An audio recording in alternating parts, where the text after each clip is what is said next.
Fala galerinha, tudo bem com vocês? Espero que estejam bem. É a segunda vez que eu tô gravando esse vídeo. Infelizmente, de um lado bom e um lado ruim, né? É, Vocês estão bem sortudos, que a única vez que eu tive problema com o programa foi com vocês, né?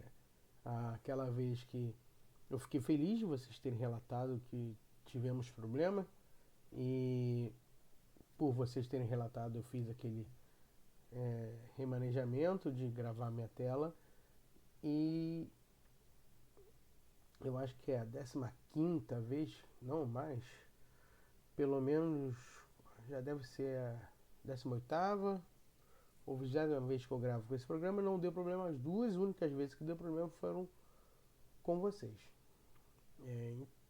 Eu gravei todo o vídeo, dei o final, falei, pô, legal, ficou bom, 30 minutos e pouco, 30 e poucos minutos de vídeo.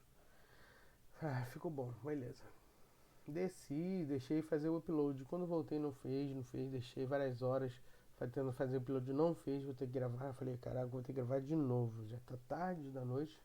Minha esposa já foi até dormir no quarto das crianças para poder conseguir gravar isso aqui. Porque não dá pra eu gravar com ela no quarto, né? Porque senão, tadinha, ela tem que dormir. Eu que apanho aqui. Mas beleza, pelo menos de um lado bom. Vocês ficaram interessados. O que eu estou fazendo agora? Então eu estou gravando de duas formas.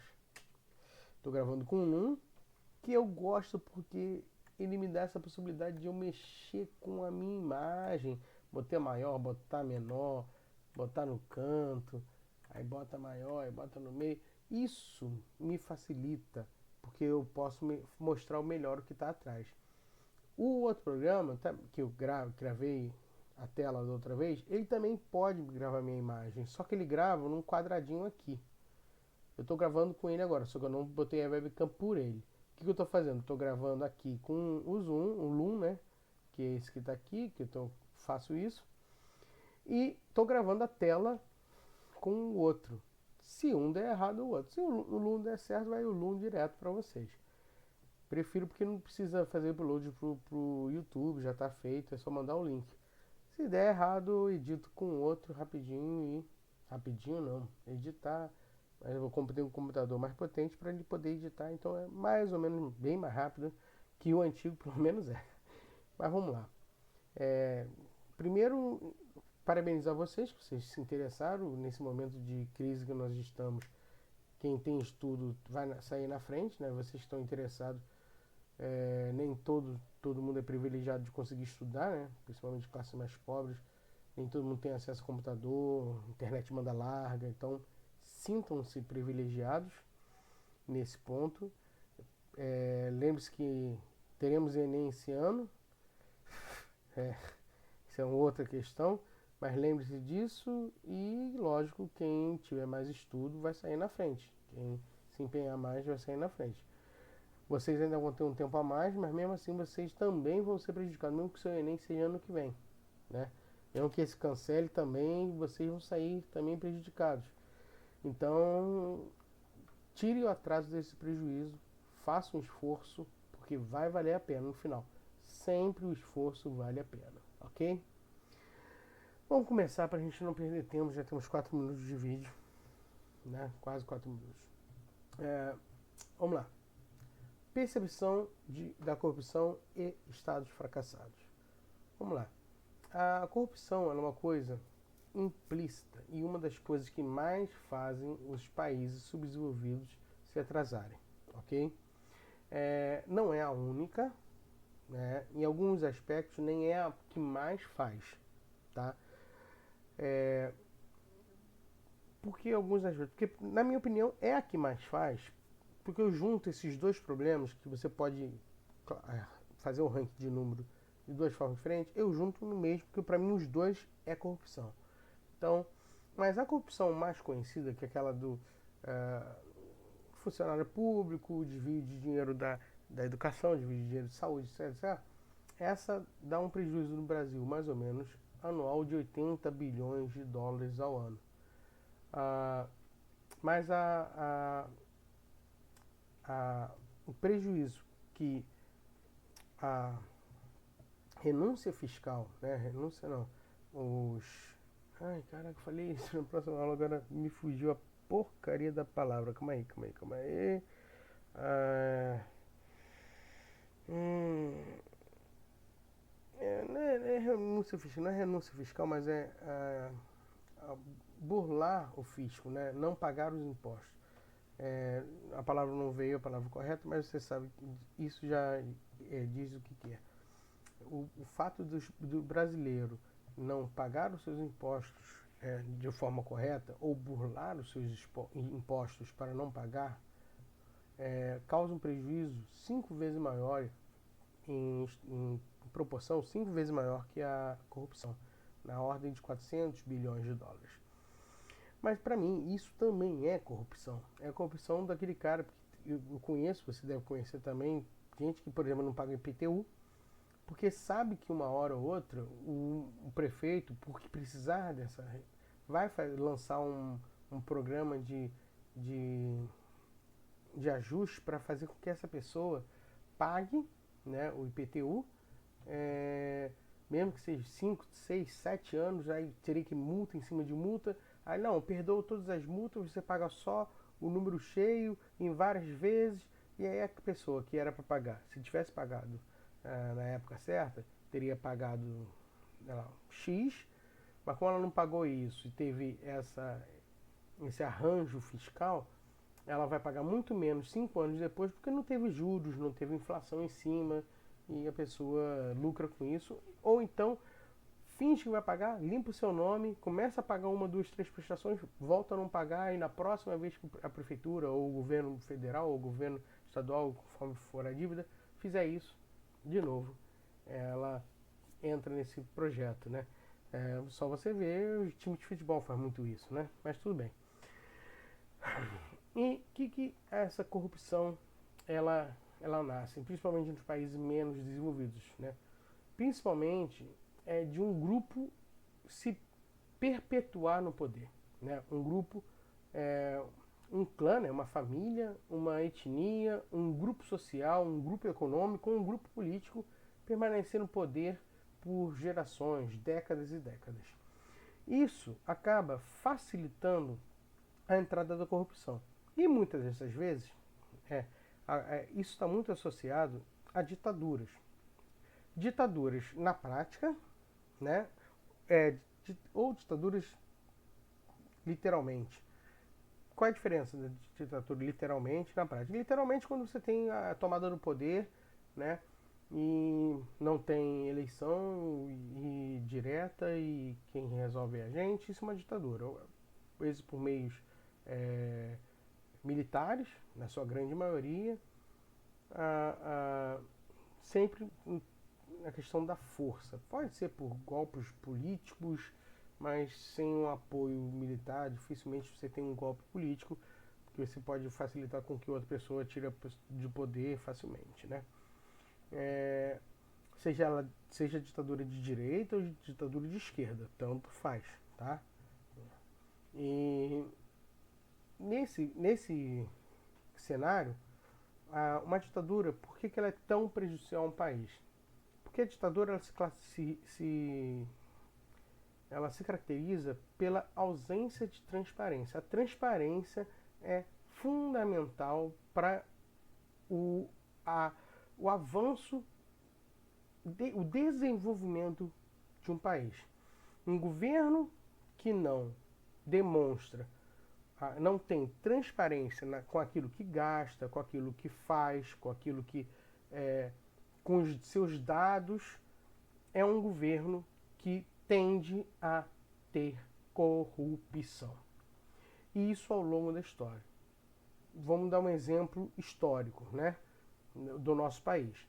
Durante a ditadura, você tinha a censura à imprensa. E isso era notório. O que a censura fazia? Você tinha um censor, né, um cara escalado para ficar nos jornais. Ele pegava, antes de o jornal ir para a banca, né, antes de ser impresso para ir para a banca, ele pegava o protótipo, né, do que seria o jornal e lia ele todo. E ele falava, essa notícia aqui eu não quero não, não vai não. Essa pode ir, essa tá aprovada, essa tá aprovada, essa não pode. Aí eu falei, pô, o que eu vou botar aqui no lugar? O que acontecia? Tem até um jornal que é a Folha de São Paulo, se não me engano é a Folha ou o Estadão, um dos dois, lá de São Paulo. Ela fazia uma tática. O que ela fazia? Ela botava nesse lugar aqui, que o censor tirou aquela notícia, ele botava uma receita de bolo. Mas por que uma receita de bolo? Era uma forma de protesto velado, né? Sem ser declarado um protesto, mas que o povo entendia o que estava acontecendo. Como assim? Presta atenção. Estava no meio do jornal, você abre o jornal, ele é dividido em setores, né? Setor local, Rio de Janeiro, para falar do Rio de Janeiro, depois o país, depois política, economia, policial, esportes. O jornal é separado em setores, certo? Aí no meio do setor política, um exemplo, estava lá, presidente viaja para a China, para Alemanha para fazer acordos, assina tratado com não sei o que, aí na página, no meio da página, uma receita de bolo, bolo de chocolate formigueiro. Caraca, o que tem a ver? O presidente viaja, não sei o que, bolo de chocolate formigueiro. O que é isso? Era porque tinha naquela parte ali tinha uma notícia que o censor proibiu. Aí o jornal fazia isso para quê? Como forma de protesto e uma forma de que o povo sabia que o jornal foi censurado. Sem precisar falar que foi censurado, sem escrachar que foi censurado. Tipo assim, o censor olhava, eu posso botar uma receita de bolo? Não, receita de bolo não tem uma informação perigosa, né, comunista, que vai entrar o governo. Não, pode ir. Então deixava. E aí era uma forma de você mostrar que você foi censurado, que ali tinha alguma coisa que o governo não queria que você soubesse. E aliás, essa alguma coisa que o governo não queria que você soubesse e que o povo não acabava não sabendo é que criava no povo uma certa sensação que hoje muita gente, nem tanto assim, não é muita gente, mas alguns, principalmente da ala militar, até porque quem estava no poder, lógico, vai gostar daquela situação. Mas também outras pessoas que não eram militares, mas que viviam sua vida normal, porque não eram perseguidas, porque não, não lutavam contra o governo, ou até tinham simpatia pelo governo, achavam que a ditadura era um momento melhor do que hoje. Muitos deles achavam isso porque toda a sujeira, toda coisa suja, inescrupulosa, todas as coisas podres que tinha no governo, nunca chegava para o povo, porque não era noticiado, porque não tinha a imprensa livre. E o jornalista que tentava falar era xingado, o governo dizia que a imprensa só ia contra o governo, era não estou falando do governo atual, não, tá? É xingado na imprensa, não estou falando do governo atual, não. Eu estou falando lá da época da ditadura. Xingado, é, insultado, perseguido, preso e morto. Torturado e morto muitas vezes. Sim, por isso as pessoas achavam que era bom, porque não sentiam liberdade. E isso, eu dei o exemplo do Brasil, mas o Brasil é um exemplo de uma ditadura, vamos dizer assim, de um país industrializado, que é uma ditadura diferenciada. Por quê? Porque você tem dois tipos de países aqui que a ditadura você tinha um estilo. Essa aqui mais predatória, né, que até chama aqui de Estado predatório, que é essa daqui dos países bem mais pobres, que você tem uma família, o pai, o filho, tipo a Coreia do Norte também. O avô, o pai, depois o filho, aí se ele morresse entraria irmã. Isso tinha tanto país socialista quanto país capitalista. A ditadura não é exclusiva de um estilo político, nem de um estilo econômico. A ditadura é exclusiva de um grupo que fala que ele está certo e todo mundo que está contra ele está errado. E se você está do meu lado, você está certo, a partir do momento que você não está do meu lado, você é o errado. Então, ditadura independente é quem chega no poder e começa a agir dessa forma. E isso, os países mais pobres, essas ditaduras eram muito mais fortes, violentas, inclusive. E, lógico, sugavam ao máximo tudo que o governo ou o país tinha. No caso daqui, do Estado predatório, que ele dá um exemplo aqui no República Democrática do Congo, você tinha sucessão de pai para filho e com os piores IDHs do planeta e 90% da população com uma vida de $2 ao dia.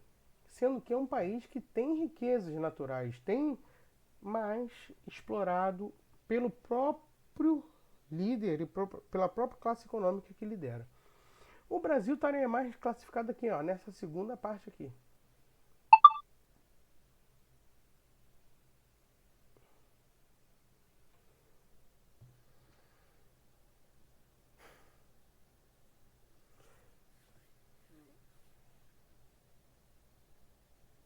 Eu não acredito que de novo fechou essa porcaria.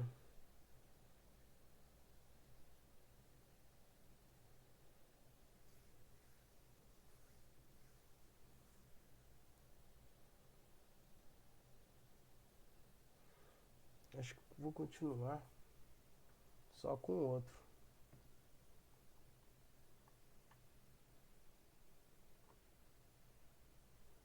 Eu vou abrir o Loom só para gravar o meu rosto, tá, pessoal? Eu vou continuar. Veja aqui, ó. Deu esse problema aqui na outra vez. Ele não rodou, ó lá. Não tá fazendo upload. Creio que eu esteja gravando com o outro, né? Então.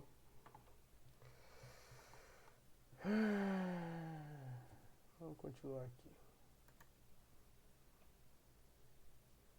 Vou usar só o Loom só para ter a câmerazinha, tá?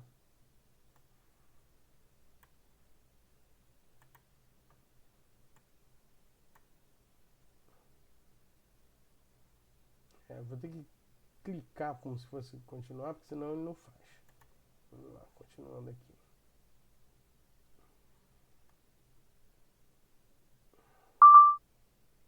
Tá?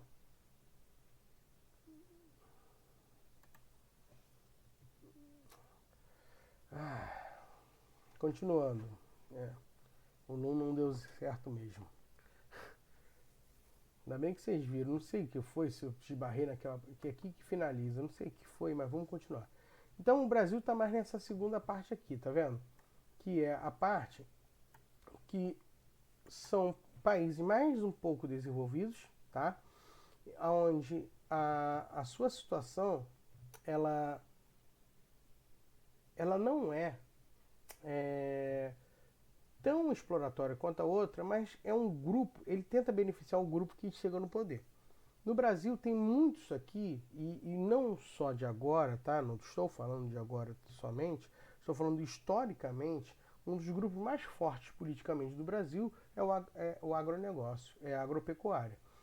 Ah, isso não é de agora? Não, estou falando desde a época lá de Dom Pedro. Desde a época de Dom Pedro. Quem manda no Brasil são os agricultores. São os agricultores de cana, depois do de café, não é? Você pode ver a política café com leite, você pode ver os agricultores que, quando Dom Pedro II tentou industrializar o Brasil, os agricultores forçaram para não deixarem, porque falava que o objetivo, né, o legado do Brasil é alimentar o mundo, que tinha que se investir em agropecuária. E hoje, mesmo o setor primário, que inclui mineração, agricultura, pesca, um monte de coisa junto, o setor primário no Brasil é 8% da nossa economia. O grosso está no setor terciário, comércio, que é 70%. 20 e poucos por cento, 22 no caso, se você fizer a conta certinho, porque é vírgula alguma coisa, né? 22 certinho. Mas 22% está na indústria. E quem é que tem a maior bancada política no governo? No governo que eu estou falando é na política. né, no Congresso, no caso. Quem é que tem a maior bancada política entre os deputados e senadores? A maior bancada é a bancada ruralista. É a bancada ruralista que praticamente ela é a maior bancada, é o grupo de deputados e senadores que defende uma causa específica, é a maior que tem. Maior do que qualquer partido político. Maior do que qualquer partido político. E eles se unem, mesmo sendo de partidos políticos diferentes, quando há alguma votação em relação à agricultura, eles se unem. E aí eles garantem para eles, por causa da força política, porque se ele falar assim, ó, presidente, qualquer presidente que seja no poder, presidente, se você votar a favor da nossa categoria, tudo que você quiser mandar para o Congresso a gente aprova. Meu amigo presidente vai falar, com certeza então estou com vocês. Porque ele é maior que qualquer um partido. Esse grupo é maior que qualquer um partido. Então esse grupo, no caso do Brasil, né, mas isso também serve para outros lugares, ganham subsídios e incentivos fiscais para garantir a força desse grupo. O que são subsídios e incentivos fiscais? Você vai ver aqui, desse lado aqui, que são, basicamente, formas de ajudar aquele grupo, né, a não perder dinheiro, caso o preço do seu produto varie, ou então incentivos como preços baixíssimos de impostos, né, impostos baixíssimos, ou então, que é o incentivo fiscal, ou então esse grupo específico tem empréstimos com juros baixíssimos também, para que eles às vezes nem pagam, pega dinheiro do governo, fica pagando em várias prestações, ficam anos e anos pagando e às vezes não paga nunca. Aí quando não paga nunca, vai o governo e vai o quê? E perdoa a dívida para ele fazer empréstimo de novo. Não, porque a agricultura é fundamental para o Brasil. Só é 8% da nossa economia. É fundamental? Claro que é. Você não vai chutar 8% da sua economia para o ralo. Claro que não. Isso vai criar um problema. Principalmente um setor que traz dinheiro, que traz dólar, que faz a nossa balança comercial equilibrar. Beleza. Mas o melhor seria se a gente exportasse, ao invés de produtos primários, básico isso, você já aprendeu em geografia, história, isso desde o seu ensino fundamental, ao invés de produtos primários, que a gente tem que exportasse o quê? Tecnologia, produto industrializado. Isso é muito melhor para o país. Todo país que exporta isso é melhor. É óbvio, né? Mas o Brasil ainda insiste, né, na ideia do produto primário, o Brasil é o celeiro do mundo e etc, etc, etc, né? Beleza. E aí, mas como calcular a questão da corrupção? Calcular essa corrupção é dificílima, porque você é escondido, essa corrupção é escondida, né? Às vezes a gente consegue, o problema é que a gente às vezes consegue sentir, mas provar é o difícil, prender é o difícil, até que a gente vem conseguindo prendendo alguns ultimamente, isso é bom, isso é um avanço, tá? Contanto que não seja direcionada para um setor político, né, e sim para todos, tem que fiscalizar todos, tem que prender todos que façam, né? Não é avisar, ó, seu amiguinho vai ser investigado, e aí, ó, ele foge. Não, tem que fazer certo para todos. É o certo para todos. Quando não é assim, ótimo, o país vai melhorando. O problema é como você vai medir isso. É difícil medir isso, né? É muito difícil medir isso. E aí, como não tem um único específico ponto para você medir, e foi criado o IPC, o Índice de Percepção da Corrupção. Ele junta alguns fatores, inclusive a opinião do povo, né, uma pesquisa perguntando a opinião do povo, para ele verificar, né, aqui, IPC, aqui. Fica difícil, tá torto, né, então ele não vai fazer o sublinhado. Tá aqui.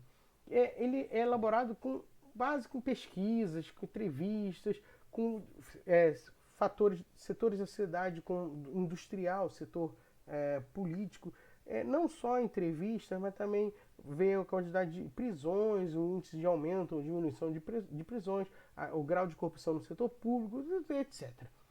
E aí ele vai calcular entre 0 e 100, onde 100 é o mais próximo de não corrupto e 0 é o mais próximo de totalmente corrupto. Não existe ninguém nem 0 nem 100, tá?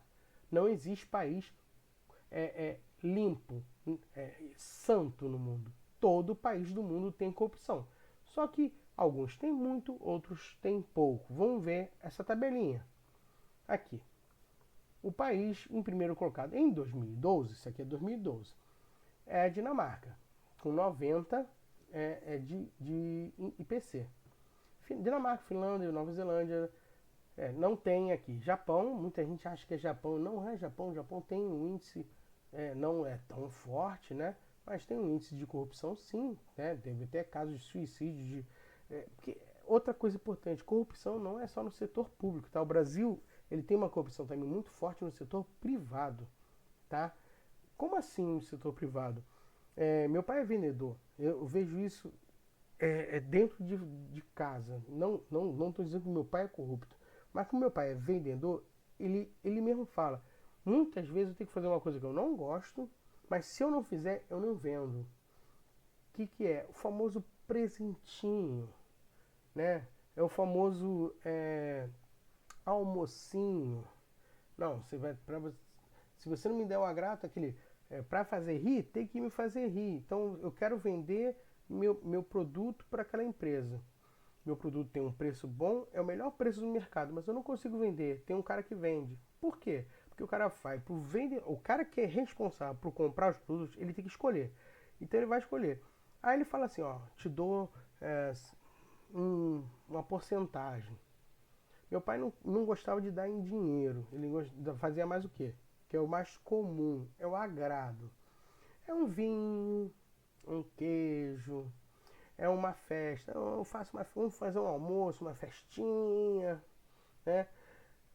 Que é uma forma de você convencer aquele comprador de comprar o seu produto. Porque o certo seria o comprador o quê? Visando o melhor rendimento para a empresa, eu vou comprar o produto de melhor qualidade mais barato. Só que nem sempre. E aí entra a corrupção no setor privado. Também tem muito. Não é coisa do setor público somente, tá? E com isso, esses países aqui, eu fiz o seguinte. Como esses dados aqui são de 2012, eu fiz uma pesquisa para diretamente aqui na Transparência Internacional, que é uma empresa internacional, né? O nome diz. Mas eu peguei o site dela aqui no Brasil, em português, lógico. E eu peguei o índice de 2019, ou seja, o último mesmo. Esse é o mais novinho em folha, né? Com 180 países analisados. E aqui você tem os últimos colocados, né? Que vai até o número 8. Olha a nota do último colocado. Tá? Pois bem. Em 2012, o Brasil estava na 69ª posição, né? Aqui. 69ª posição, com 43 de nota. Como está hoje? Vamos ver hoje. Hoje é um novo dia, de um novo tempo. Vamos lá. Hoje estamos, sim, com uma nota de 35. O segundo ano seguido com a pior nota da história do país. Simplesmente, em posição, nós somos o 106º lugar. E isso empatados com vários outros países. Né? Tá aqui. Eu baixei.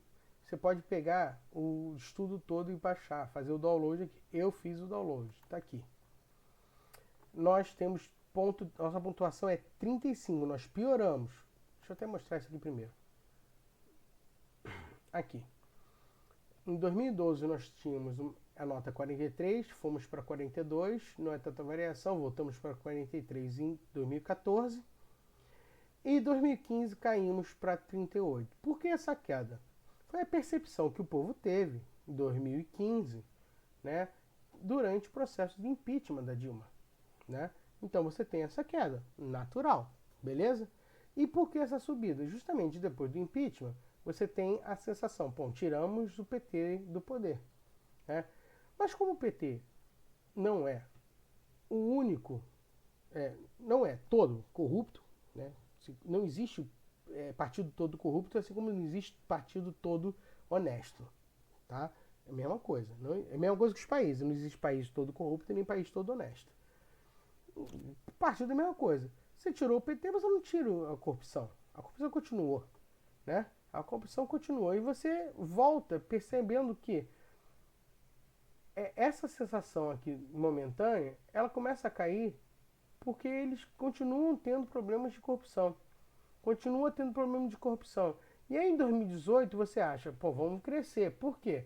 Porque foi eleito tanto o governo, mas não só o governo, os congressistas, né, os deputados e senadores foram eleitos com essa visão de limpar a corrupção do país, né?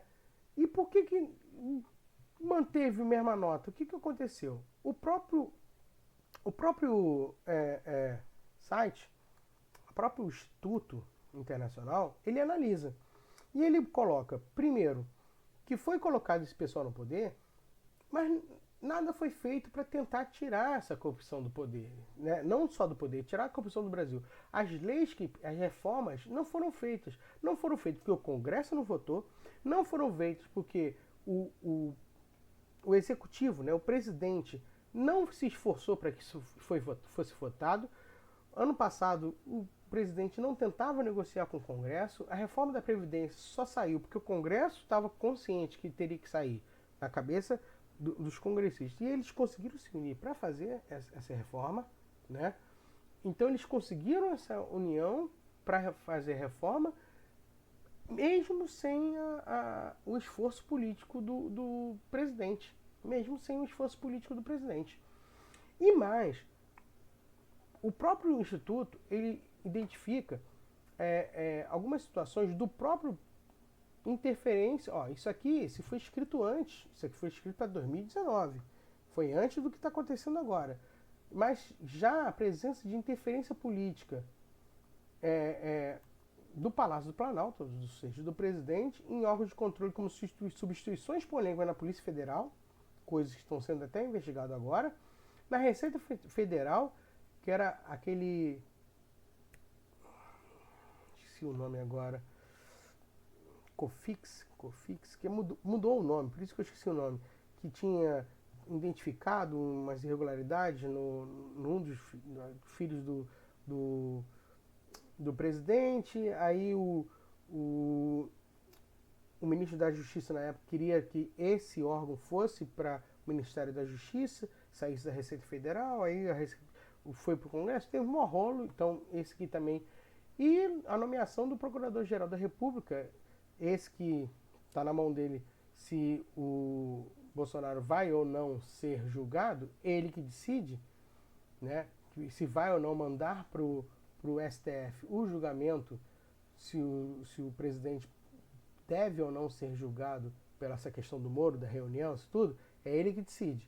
E aí, isso aqui foi ano passado, ele foi escolhido, o normal, não é ilegal a forma que ele foi escolhida, não é ilegal, mas o que sempre acontecia é que o presidente escolhia alguém que os procuradores do Ministério Público escolhessem entre três caras. Esses três, todo procurador, toda a justiça considera pessoas honestas, pessoas ok, com uma história irrefutável, uma história de vida muito boa. Tem esses três. Tem esse que foi mais votado, esse que foi segundo colocado, esse que foi terceiro. Qualquer um dos três a gente aprova. Aí o presidente ia lá e escolhia um dos três. Foram os melhores. O atual presidente foi e não escolheu os três. Escolheu um outro qualquer. E aí isso deu uma sensação muito ruim na época, e isso perpetua até agora, porque é o cara que tem que julgar, é o cara que tem que ver se o presidente vai ser julgado ou não. Aí você escolhe alguém para você mostrar que você está sendo transparente, você está sendo Você não vai escolher alguém, ah, não, quero esse aqui que é meu amigo. Você escolhe alguém que os outros escolheram, tá vendo? Ó, sou justo, vou escolher o que vocês escolheram, um desses três que são os melhores, vocês estão dizendo que são os melhores, então vou escolher um desses três para mostrar que eu sou imparcial. E isso tudo fez com que a sensação de corrupção do povo, né, fez com que a corrupção continue a mesma, nada mudou. Lógico que o grupo que defende o presidente não tem essa percepção.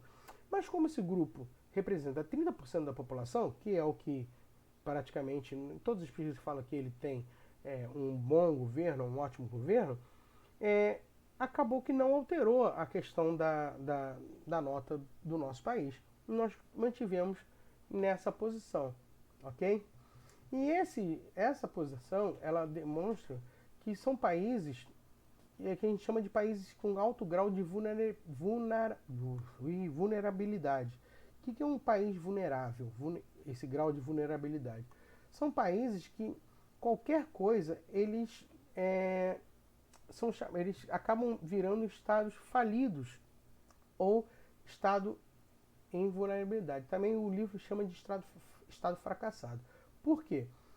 Não só a situação deles é ruim, mas também alguns países ricos, como a Suíça, por exemplo, protegem esses corruptos dos famosos paraísos fiscais, que são lugares onde você pode pegar o seu dinheiro, colocar num banco, e esse banco ele não quer saber nem quem é você. A Suíça faz isso, por exemplo. Você vai, agora que ela está começando a mudar essa política, de tanto passar, vamos dizer assim, vexame por essa questão, que você põe seu dinheiro ali, né? Ele não quer saber quem é você, ele te dá um número, esse aqui é o número da sua conta. Pá, bota sua senha aqui. Tá, eu nem quero saber quem é você, nem te vi, nem vou te ver. Você tem esse número, essa senha. Se a polícia bater aqui, eu não sei quem é, não sei.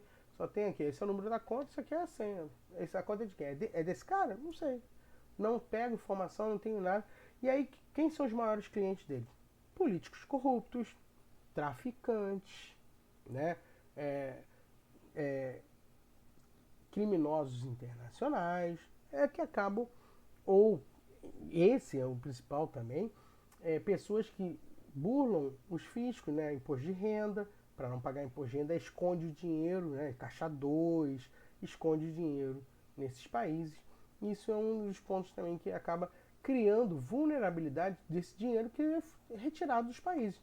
E esse índice de vulnerabilidade dos estados fracassados, né, que é isso que ele está falando, são estados que não conseguem abastecer, dar garantia de um mínimo de situação de segurança política, segurança econômica, segurança civil mesmo para o seu povo, aí surgem esses estados fracassados. Em 2013, os piores eram esses países em vermelho e laranja, principalmente você vê a África, né, bastante África, e países da Ásia aqui, correto? Pois bem, nessa percepção que nós falamos anteriormente, o Brasil tinha nota 35. A África, que eu mostrei aqui, que tem um alto grau de vulnerabilidade, a nota em relação à corrupção deles era 32. A África subsaariana, a parte mais pobre da África, mostrando como a gente está mal em relação a eles. Se você ver aqui, ó, a nossa posição, como falei para vocês, era 106, correto? Aqui, ó, tá aqui a gente aqui, Brasil, ó, 106, nota 35. Estamos junto com a Albânia, estamos atrás de Vietnã, estamos atrás de Etiópia. Ó, a lista continua desse lado, ó. O primeiro colocado, que é a Dinamarca esse ano, Nova Zelândia, Finlândia, aqui, ó, os primeiros colocados. Então a situação é muito ruim para o Brasil. E esse índice de vulnerabilidade faz com que o Brasil esteja em 52º no mundo, tá? Aqui você tem 52º, você pode ver, tem o site que você pode pesquisar depois.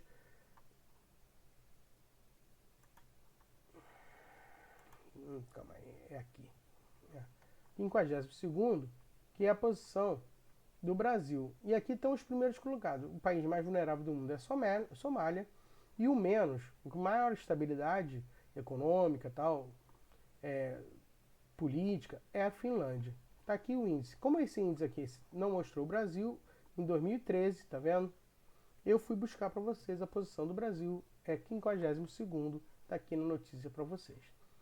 Tá? Outro índice importante, que tem a ver com isso, é um índice criado por um economista que fala o índice da felicidade. O índice da, aliás, o oposto, da tristeza. O Brasil seria o 4º país mais triste do mundo. Ah, professor, você está criticando muito o Brasil, você está querendo isso porque você é contra o governo. Não. Esse economista que criou isso aqui é um economista de direita, tá? Inclusive, ele mostra aqui, ele é amigo do falecido... deixa eu mostrar para você aqui, o falecido Roberto Campos. Quem é Roberto Campos? É um economista de direita, grande líder do Paulo Guedes hoje, né? Um dos mentores do Paulo Guedes. Inclusive, o neto do Roberto Campos foi chamado pelo Paulo Guedes e pelo Jair Bolsonaro para ser o presidente do Banco Central brasileiro. Quando eles entraram no poder, eles chamaram o neto do Roberto Campos para mostrar essa linha que são dele. E esse economista criou esse ranking. Esse ranking é engraçado, que nós somos o 4º, mas o primeiro colocado está disparado a Venezuela, de país mais triste do mundo. Aqui são os 10 primeiros colocados. Aí você fala, mas tristeza é uma coisa relativa, professor. Isso não é um dado sério. É sim, porque ele não vê a questão relativa. O que ele faz? Ele analisa coisas como você vai ver aqui, taxa de inflação. Lógico, se você tem uma inflação alta, você não consegue comprar, você não consegue, toda hora você tem que comprar. Eu sei, eu sofri isso as taxas de inflação altíssimas do finalzinho da ditadura militar para o início da redemocratização, meu pai recebia o salário dele, eu tinha que correr, a minha família inteira tinha que correr para o supermercado para comprar tudo ao mesmo tempo, tudo na mesma hora. Porque se comprasse no dia seguinte já comprava menos, porque já aumentava o preço. Então, por causa disso, a gente sabe bem que isso afeta, lógico, a felicidade. Mas não só. Índice de endividamento. Se você está endividado, é lógico que você não está feliz. Você está cheio de dívida. Desemprego. São fatores econômicos reais que você, lógico, se você tem um conjunto disso numa família, a união disso numa família, você tem um índice, lógico, que vai afetar, sim, a tristeza. E nesse ponto, o Brasil, em 2018, né, aqui a data é 2019, mas aí ele analisa em relação a 2018, até porque isso aqui vai piorar agora em 2020, com certeza. Nesse ponto, o Brasil é o 4º país mais triste do mundo, ok? E lógico, isso acarreta em quê? Isso acarreta uma vulnerabilidade que acaba criando guerras. Esses países geralmente são afetados por grandes questões de guerra. E aí, eles acabam investindo. Olha o investimento desses países mais vulneráveis, o quanto que eles investem em forças armadas. Em compensação, em educação e saúde. Olha a diferença. Até porque muitos, como são ditaduras, por que investem tanto em forças armadas? Para que as forças armadas mantenham ele no poder. Dê a garantia que eles se mantenham no poder. Até porque, 2, para que muito dinheiro vá para as Forças Armadas, que o alto escalão possa fazer a corrupção dele e os alto escalão dessas Forças Armadas, ficarem felizes e assim manter esse presidente no poder. E enquanto o índice de educação e saúde diminui muito. Isso aqui é um dado de 2013, tá? Você vai vendo que quanto mais distante do topo, maior é o índice, cada vez maior o índice de saúde e educação. Inclusive o Brasil faz aqui uma diferenciação, né, junto com países bem mais desenvolvidos, tá? Lembre-se que aqui nós estamos em porcentagem do PIB. Mesmo que seja no mesmo número que a Finlândia, tá? Nós investimos muito mais do que a Finlândia. Nós investimos 1,5% do nosso PIB em Forças Armadas. 1,5% da Finlândia é muito menos que a gente, mas em proporção é a mesma coisa, ok? Bom, o que eu queria que vocês fizessem? Vamos fazer uma coisa diferente aqui, tá? Eu deixei pro final para justamente você ver quem chegou até aqui. Desculpa quem viu isso tudo que deu problema, mas foi bom para vocês verem que realmente deu problema. Quem chegou no final, por favor, faça o exercício da página 356. Eu não escaneei, mas eu estou falando o número 1, 2 e 3, tá? Que são as atividades compreendendo os conteúdos. 1, 2 e 3, da página 356. No caderno, tá? Você faz o cabeçalho, vai lá, bota o número da página, 1, 2 e 3, só precisa botar a resposta. Tira uma foto e manda para mim, para eu ver realmente o que você está fazendo, tá? Manda para mim no bac.canedo@gmail.com. O bac.canedo@gmail.com. Tá ok? Um abraço e até a próxima.